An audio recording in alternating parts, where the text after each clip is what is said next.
Bonjour, je vous présente cet ouvrage. Jean Mondou, George Christoph Lichtenberg.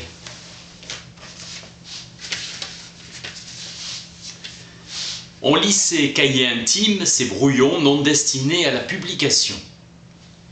Les textes publiés transparaissent. La totalité fait l'œuvre. Polémique sur la science de l'interprétation de visage contre le pasteur Lavater, physiognomonie. Lichtenberg observe et étudie. Il sera apprécié par Nietzsche, Krauss, Wittgenstein ou Walter Benjamin. Lavater est persuadé de sa méthode et de ses théories. Lichtenberg sera contre les doctrines du magnétisme animal et qu'il n'existe pas une forme repérée du visage qui puisse correspondre à un caractère. Lichtenberg opère un renversement quasi copernicien de la formule célèbre de Calderon. La vie est un songe. Pour lui, le songe est la vie. Il est de la vie au même titre que toute autre activité humaine. Rêver, c'est vivre. Avec l'activité onirique, il explique les aspects de la pensée magique et primitive. Il emprunte à son expérience personnelle du rêve le discontinu, l'absurde, le non-sens pour l'intégrer dans sa narration. Débat confus sur les races. Lavater écrit qu'il est impensable de voir Newton sous les traits d'un homme noir. Pour Lichtenberg, un homme de couleur mis entre de bonnes mains peut tenir des propos aussi sensés qu'un homme blanc. Le débat autour de la situation des Juifs était vif. Dom a lancé un processus d'émancipation. Lichtenberg a partagé le préjugé anti-juif et l'a repris à son compte en l'entretenant. On rencontre ce préjugé dans des réflexions éparses, plaisanteries, sarcasmes. Outre mes mauvais désirs, ce sont toujours les Juifs qui m'ont causé le plus de soucis. L'antijudaïsme est un anticléricalisme pas éloigné de celui de Voltaire. Astuce et la subtilité roublarde du juif. Parasitisme social. Il compare le peuple juif à une plante qui ne s'est pas adaptée au climat local. Sur l'éducation, il dit que l'homme peut acquérir des savoir-faire et peut devenir un animal s'il le veut. Dieu fait les animaux, l'homme se fait lui-même. L'homme produit de sa condition sociale. Marcher sur deux jambes est pour l'homme une invention qui lui fait honneur. Il reste convaincu du caractère mystérieux des actions humaines. Rien n'est plus insondable que le système des ressorts de nos actions. Il juge l'éducation anglaise à ses résultats, anglophilie. Comme la division des chambres en Angleterre en politique. Il avait l'habitude de désigner ses forces psychiques par chambre haute et il laissait passer des lois qui étaient rejetées par la chambre basse. Rôle inséparable entre le corps et l'esprit. La nature a créé les femmes de telle manière qu'elles ne doivent pas agir selon des principes, mais selon des sentiments. Il célèbre l'amour charnel, un caractère sain des joies physiques. Il reste très attentif à la spécificité du féminin. Milton lui reproche de ne pas avoir donné d'éducation à ses filles. Sans se débarrasser des préjugés de l'époque, il reste ouvert à des aspects neufs. Dans son autoportrait, il signale avec humour les défauts de son apparence physique. Il avoue son esprit superstitieux, ce qui est inattendu pour un esprit éclairé et rationaliste. Dans un cahier, il se livre à un exercice plus rare, en essayant de s'imaginer vu par ses amis. Le Suédois Jens Lundsberg, son meilleur ami dont le patronyme était la version suédoise du sien. Ce détour par le regard extérieur est une manière d'objectiver le jugement sur soi. Il témoigne d'une exigence de vérité sans concession, caractéristique de l'investigation piétiste. Il connaît la mélancolie. Il consigne ses sensations durant l'ivresse. Il mena une vie de travail bien remplie, même si le terme indolence revient souvent. Et fort d'observation et de lucidité, il s'est voulu l'homme du juste milieu, de la voie médiane dont la langue allemande prétend qu'elle est dorée. Journal intime discontinu qui rend compte de ses états d'âme. Grand lecteur pour devenir écrivain. Il a lu avec passion Chamfort, La Rochefoucauld, Voltaire ainsi que Wieland. Débusquer les non-sens du langage, parler plus vrai, plus clair, plus pur. L'intime se révèle, c'est une captation d'héritage qu'on offre au public. Texte parodique, mais aussi sérieux, même si l'humour n'est pas absent. Il n'y a pas de grands romans ni de grandes pièces. Beaucoup de poésie, de circonstances, virtuosité langagière. Choc culturel en Angleterre, où c'est devenu sa seconde patrie. Il prend conscience sur le terrain de la complexité culturelle. Il s'est imprégné de l'esprit anglais.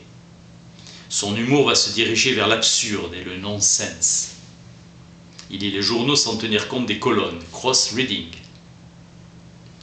Il emprunte à Swift son humour absurde, inventaire de mise aux enchères loufoques, une sorte de renversement ontologique qui a pu fasciner des philosophes comme Wittgenstein. Il enregistre soigneusement la langue du domestique, surtout des femmes et à leur bévue. Il accumule les notions sur l'adéquation de la pensée et son expression. Son principe d'écriture est l'ironie. Il va faire école et retient l'attention des grands. L'aphorisme lui sera associé. Scheimer est frappé par l'inachevé qu'il interprète comme un échec. Pour Daniel Falk, ce sont les lumières répandues par Frédéric II qui ont porté un coup fatal à Lichtenberg, écrivain raté ou empêché, victime. Falk lui reconnaissait néanmoins la capacité d'avoir su penser par lui-même. Goethe était irrité par son influence à ses théories sur la lumière, même s'il était l'un des premiers à avoir été sensible à l'originalité intellectuelle de ses écrits. Les talents de Lichtenberg ont été bridés, voire étouffés par les lumières. Selon Gundolf, le combat entre intelligence et sensibilité qui avait déchiré Lichtenberg permettrait d'expliquer la paralysie de ses forces de création.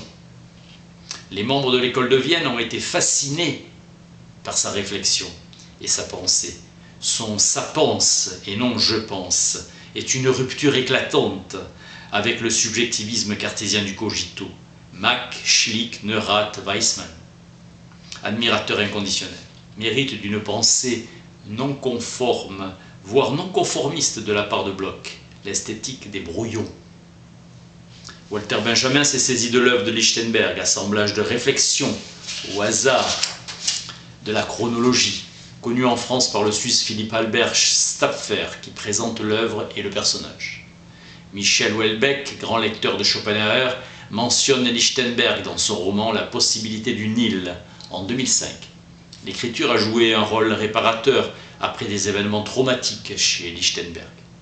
Son voyage en Angleterre était décisif. Le roi donne des instructions pour qu'il soit nommé professeur, et il le sera, en philosophie. Il fera des cours sur des observations célestes. Le roi est un astronome amateur passionné, vivacité de ton et une liberté d'écriture exceptionnelle. Remarque humoristique alternant avec des considérations sérieuses. Il est reçu en mathématiques à la Société royale des sciences. Il fréquente la haute société, ascension sociale qui éveille les soupçons. On se demande si ce n'est pas un fils illégitime du roi. Il est dans le cercle familial de George III. Il assiste au cours du physicien James Ferguson. Il note les grains de productivité de la révolution industrielle. L'utilisation des machines à vapeur le fascine. Il exercera jusqu'à sa mort comme professeur de mathématiques. Les frères Montgolfier réussissent leur première ascension en 1783. Par diversité des intérêts, ils lancent avec Forster une expédition Cook, une revue littéraire. Revue du cloisonnement des disciples et des méthodes, publication des textes pleins d'humour et de fantaisie. Il perd dans un drame personnel la jeune Dorothée Stéchard qui meurt à 17 ans des suites d'une infection. C'est depuis 3 ans son grand amour, il est bouleversé. Son laconisme grandiose atteste sa vie d'émotion et dément le lyrisme stoïque ou cynique. Walter Benjamin. Un voyage en Italie avec son ami Lundberg, depuis longtemps espéré, a été annulé et il ne bougera plus de Göttingen. De santé fragile par une déformation de la colonne vertébrale, il a des crises d'asthme aigu. Il est marqué par cette épreuve. Ses doutes accroissent l'instabilité du psychisme. Un grand nombre d'étudiants accompagnèrent sa dépouille jusqu'au cimetière. Il n'aura pas hésité à associer poésie et pathologie. Critique des modes de son temps, nous ne savons pas penser de façon autonome.